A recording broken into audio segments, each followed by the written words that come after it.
السلام علیکم ورحمۃ اللہ وبرکاتہ۔ معزز ناظرین کرام، آج کی ویڈیو میں ایک خوبصورت اور سبق آموز تحریر معاشرے کی اصلاح کے لیے بیان کی جا رہی ہے۔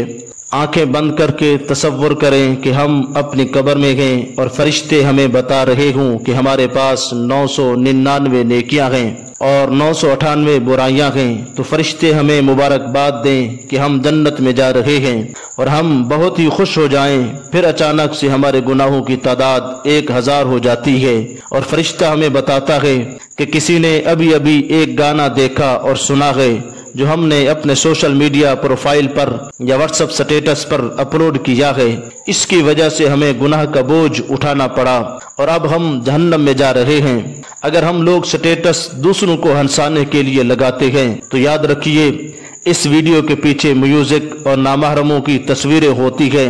خیال کرنا چاہیے کہ کہیں یہ ہنسانا ہمیں قیامت والے دن رونے پر مجبور نہ کر دے۔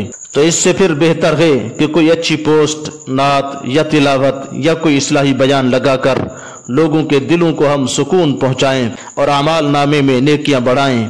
ہمیں کیا لگتا ہے ہمارے مرنے کے بعد ہمارے رشتہ دار، ہمارے دوست، ہماری اولاد، ہمارے بہن بھائی قرآن پڑھ کر ہمیں بخشوا لیں گے؟ یہ ہماری اولادیں ہمارے لیے قرآن پاک پڑھیں گی جو آج ہمارے کہنے پر نماز پڑھنے کے لیے نہیں اٹھتی؟ یہ رشتہ دار ہمارے لیے دعا کریں گے جن سے ہماری لڑائیاں ہی ختم نہیں ہوتی؟ یہ دوست ہمارے لیے فاتحہ پڑھیں گے جو مطلب کی وجہ سے دوستی کرتے ہیں اور آج دین پہ آنے کی وجہ سے ہمارا مذاق اڑاتے ہیں؟ یہ ہمارے بہن بھائی ہمارے لیے صدقہ و خیرات کریں گے جو عید کے عید ہی ملتے ہیں؟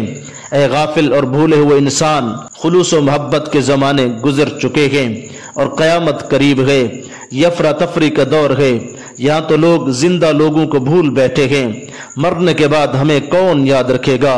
ہمیں اپنی آخرت کی فکر خود کو ہی کرنی چاہیے اور اپنے لیے قرآن پاک کو خود ہی پڑھنا چاہیے، اور جتنے بھی احکامات الہیہ، نماز، روزہ، حج، زکوٰۃ، صدقہ و خیرات ہیں، ان پر ہم خود اپنی زندگی میں عمل کر کے جائیں، اور یہی عقل مندی ہے، اور اپنے ہی ہاتھوں سے ہم صدقہ و خیرات کر کے رخصت ہوں۔ اللہ رب العزت ہم سب کی قبر و آخرت کی منزلیں آسان فرمائے، آمین۔ وما توفیقی الا باللہ۔